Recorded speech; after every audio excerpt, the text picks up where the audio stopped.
Hello and welcome to another edition of Issues with Jide. Here we'll talk about actions and inactions of those who shape our political and national landscape and how these impact us positively or otherwise. I'm Ibrahim Shita. Today on the show, we have the APC afraid. The question there about the 2027 presidential election is assessing Jonathan's chances, why APC is worried. In the course of the program, we take up questions, but first, subscribe to our YouTube channel and drop your questions in the comment section.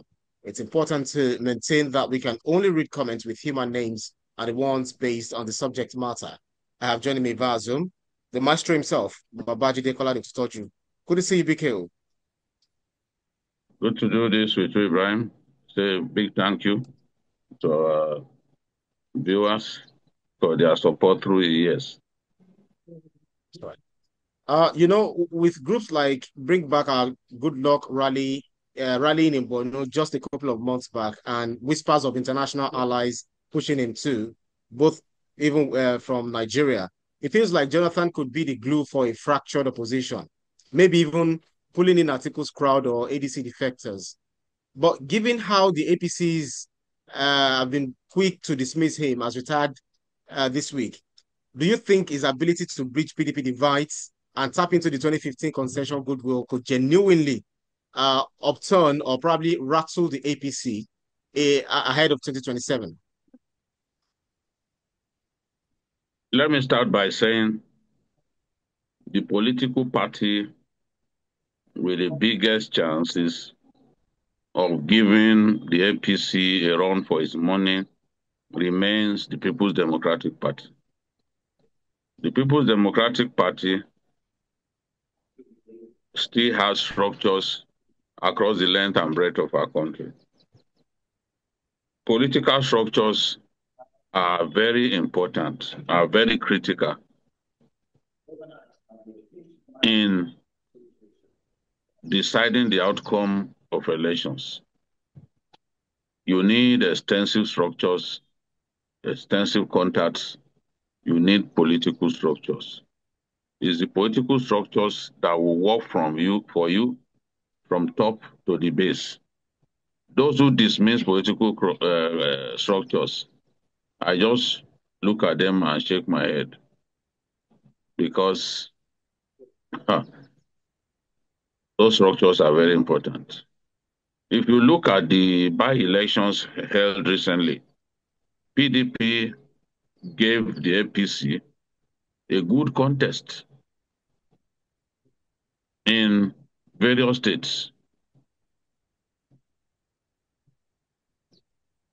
ADC was nowhere to be found. It was still the PDP giving the ruling party a run for its money. In many cases, the contests were close, and we also saw cases when the PDP claimed victory in those by-elections. Oyo State comes to mind. So, in terms of the platform that Jonathan will use to contest an election, I think it is settled that if he's going into that race, he's going to contest on the platform of the PDP. I think that is settled. And the PDP has already made it clear that it will zone the presidency to southern Nigeria. So that also enhances his chances of picking the ticket.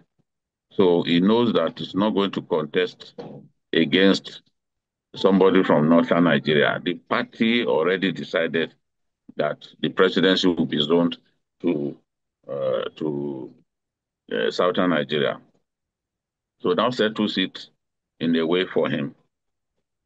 Now, if the PDP will put its crisis behind it and the governors come together and they become more cohesive, then whoever is their candidate would be able to do well in the election, because I still believe that some of the states that are in the column of the ruling party today may be won by the opposition, especially the PDP,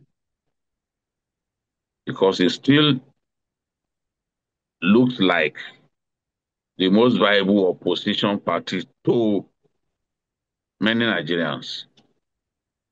ADC is not making the right parties so much noise that is being made in many parts of the country. It is the PDP that still has significant presence across the length and breadth of our country. So that is that. Jonathan has not told anyone that he wants to contest, but his body language suggests that he will not mind contesting. Otherwise, what stops him from coming out to say, um, fellow Nigerians, I want to deal with this speculation once and for all. People think that I'm interested in the 2027 presidential race. I am not interested. Jonathan has refused to do that. Instead, he's been having meetings with big political figures from the north and from the south. All of this points to the fact that he's still considering whether to run or not to run. He is not decisive yet on the matter. If there's no definitive um, behavior on his part that suggests that he does not want to throw his hat in the ring. So, Jonathan, his body language suggests that he wants to contest. But I hear people who are close to him saying, no, no, no, he has assured us that he will not contest this and that. Even if he assured anyone that he will not contest, he's well within his right to change his mind. He can change his mind. You know, some political dynamics will make him change his mind. So I believe that in the fullness of time, we will know whether he wants to contest, whether he's going to contest or not. For now, everything is in the realm of speculations. But you can see that within the ruling party, the possibility of Jonathan contesting is is something that they don't find funny. If they have their way, Jonathan will not contest. They will want to see Jonathan join hands with this president to take Nigeria to the next level. They do not want to see him contest. First and foremost, Jonathan contesting to the ruling party sends a clear signal that he does not think that the president has done well enough to deserve a second term. So Jonathan showing an interest in contesting will mean that he does not see this president as good enough. That he does not see this president as one president that he needs to support to take Nigeria to the next level. So they are worried about that. And another thing is the ruling party knows that Jonathan's years, the Jonathan years, are years in which Nigeria enjoyed some level of prosperity. Nigeria was even ranked among the third fastest growing economies in the world during the Jonathan years. Our economic dynamics were much better than they are now. The currency, the exchange rate was better. The growth of the GDP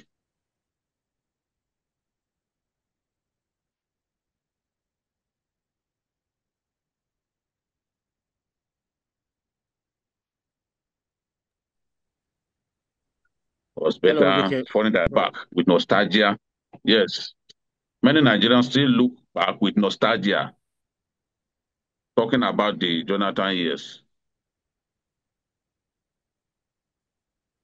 So it is that feeling, that nostalgic feeling that Nigerians have about the Jonathan years that makes some of the um, tacticians in the ruling party to be worried. They are worried that if Nigerians continue to have this feeling that, oh, during the Jonathan years, things were much better, it could cause them to vote for Goodluck Jonathan rather than vote for the president. So they have that concern, they have that feeling. So if Jonathan will opt out of the race, they will be a lot happier. They will be a lot happier. So because Yeah. voter behavior can be very, very unpredictable sometimes. A lot of people who remember how much they used to buy some items during the Jonathan years, when they compare that to what we have now, they want to say, oh, Jonathan was a much better president. So no one should be surprised that uh, the presidential spokesman, Bayo Nonoga, descended on Jonathan this week and described his attempts at the presidency as delusional. He also uh, uh, talked about what he called Jonathan's poor record of governance and poor record in terms of the management of the economy. Many people will also talk about the Boko Haram insurgency that reached its peak during the Jonathan years, leading to the abduction of more than 270 Chibok school girls. So that is that. Now, what are Jonathan's chances? Jonathan's chances against a president who is very political and well entrenched politically, in my view, are slim. I think that Jonathan stands has a 40% chance of winning the election, and a 40% chance of winning the election will not deliver victory to him. The ruling party, I mean the PDP, that is likely to be his platform, has all kinds of crises at this time. They've been unable to form a cohesive unit. They've been unable to come together and banish the issues dividing them and come together as an indivisible political party. So that definitely, that the fact that the platform is divided, the fact that the governors are not all singing from the same hymn book, will definitely hurt Jonathan's chances. Second, Jonathan's the PDP's usual areas of strength, talking about the South South and the Southeast, are no longer, in my view, in the column of the PDP at this time. The Southeast, which used to be a big hunting ground for the PDP, now votes for Peter Obi. They see Peter Obi as um, a better option for them. Peter Obi and his Labour Party as a better option. So the PDP is no longer as strong as it used to be in the southeast. In the south south,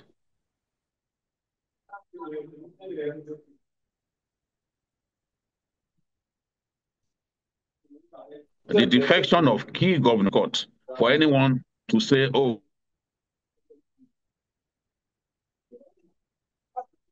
this the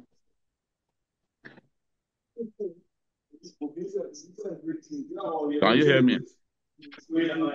Yes, carry Hello, on. We can Ibrahim. hear you. We can hear you, Biko. Right. Yes, what I'm saying is that the defection of key governors from the South to the PDP, to the APC also weakened the PDP in those places. And if Jonathan will contest the election,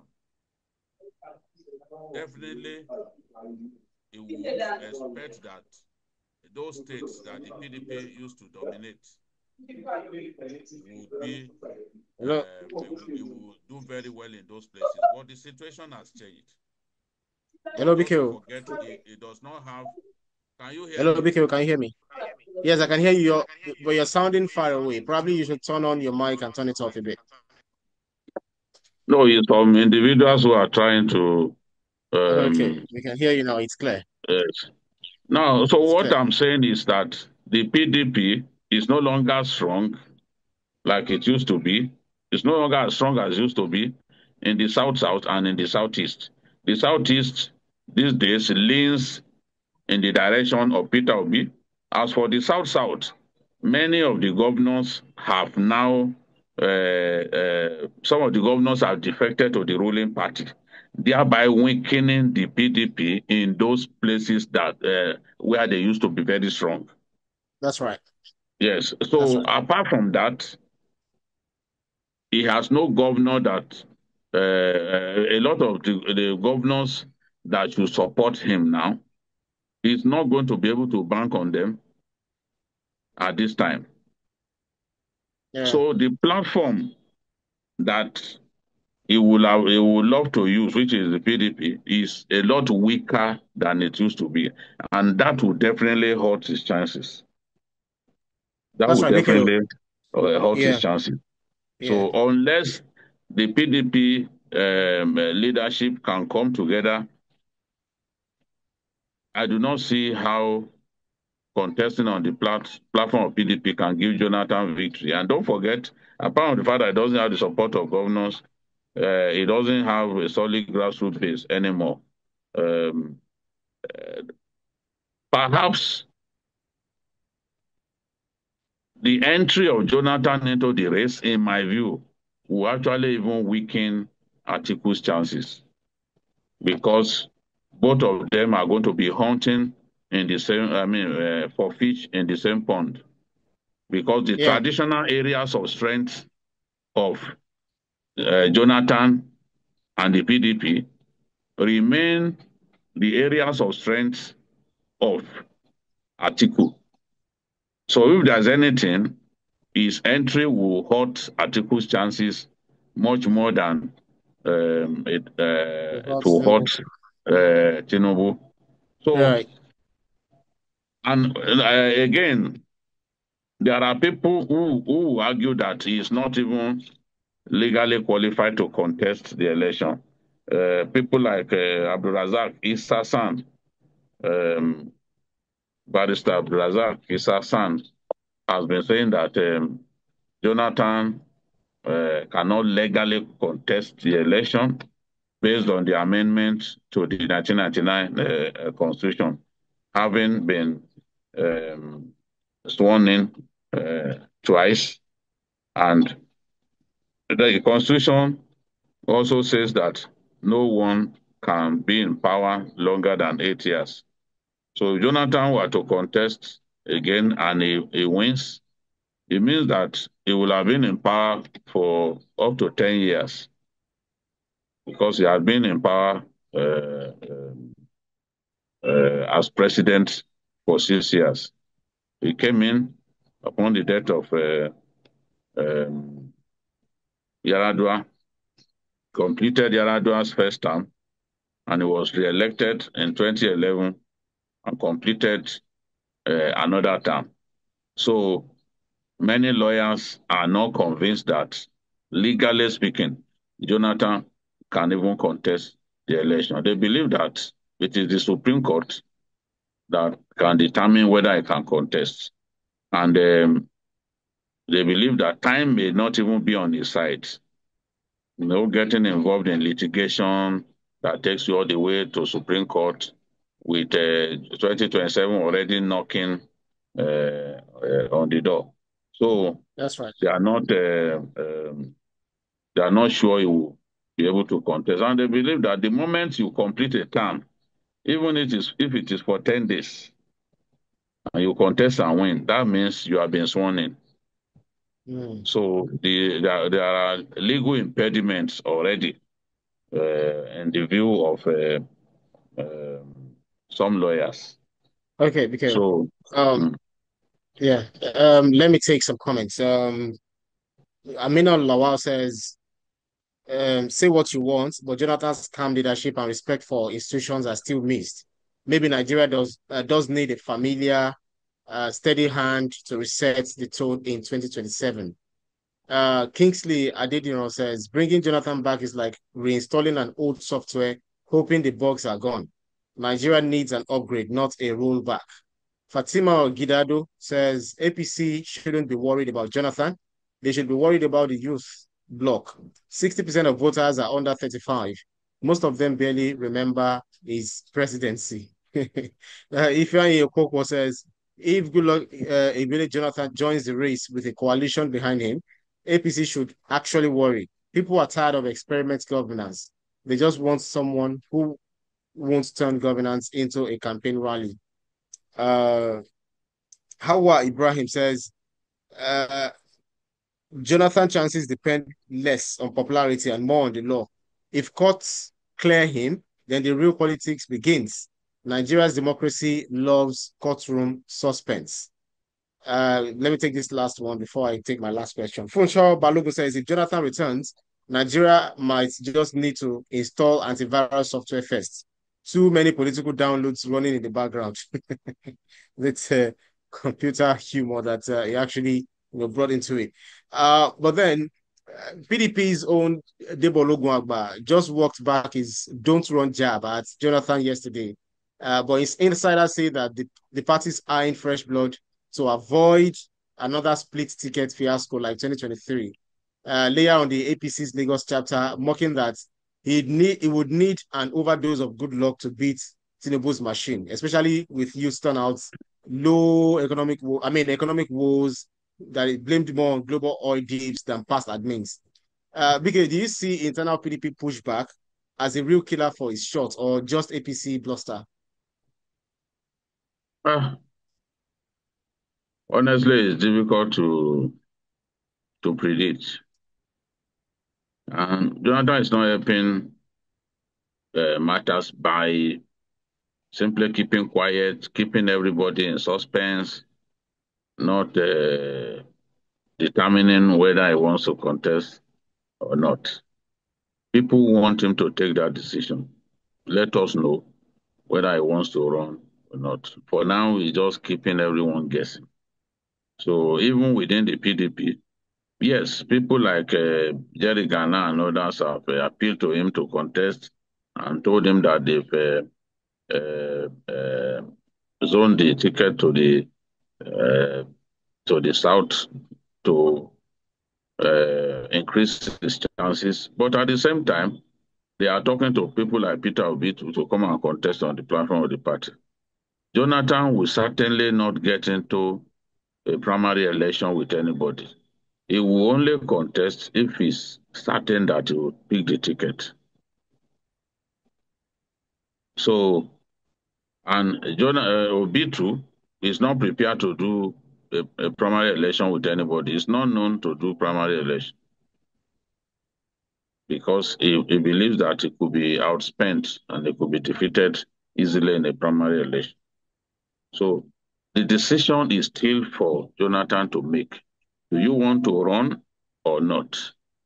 Let Nigerians know whether you want to run or not. Nobody is saying start campaigning because it's early days. It's not legally right to begin to campaign at this time. But nothing is wrong in you coming out to say, yeah, I want to contest the next election. People like Atiku have come out to say they are going to contest. So, so that's the situation. But I do not fancy Atiku's chances. I won't Mm. deceive you. I do not fancy Well, his chances. I think Atiku, it will make sense for Atiku to back a younger candidate. because That's he's right. old now. He can back a younger candidate like Peter Obi or any of the young people who are also interested in the contesting. If he backs the younger candidates, that younger candidate may stand a good chance. But Atiku on his own contesting, and his votes have been diminishing since, if you look at the votes that I recorded in 2019, then moved to 2023 when he was the only serious northerner in the race. His votes shrunk to 6 million votes, a little over 6 million votes in 2023. So I don't even see him garnering more than up to 6 million votes if he contests the 2027 election. This is my humble opinion. People are free to write what I've said down. His support base has been shrinking since um, since 2019. It's an incremental decline. Check the votes that he recorded in 2019, bounce it against what he got in 2023. And I'm predicting that if he goes into the race um, in 2027, he may not even score up to what he got in 2023 because that pattern may continue. So I think it makes sense for him to pick one of the younger opposition candidates and back him to the hilt. That will give that candidate a good chance of winning the election instead of Atiku himself contesting. Age is not on his side. That's right. Well, Miriam Danladi says APC worried about Jonathan. I beg, they should be worried about fuel price, not flashbacks. Emeka Udo says 2027 go hot to Jonathan versus Tinubu. That's like old rivals meeting at the gym after 8 years. Who go lift the heavier manifesto? Well, because of our time, that's about it. That's our show for today's edition of Issues with Jide. Special thanks to you, Baba Jide Kolade Tutoji, for those insightful analysis as always. Thank you, Ibrahim. I say a big thank you once again to our viewers. Um, we apologize for not um going live at the time we were supposed to go live. Well, we'll try and make amends next week. That's right. Thank you. Right. That thank you to our audience for keeping our company on every edition. You can see the program again anytime by subscribing to our YouTube channel, TVC News Nigeria. Click on the subscribe button to get the latest information. You can also follow us on our social media platforms at TVC News NG. I'm also at Ibrahim_Shita. On behalf of the rest of the team, I'm Ibrahim Shita. See you again next edition. Bye for now.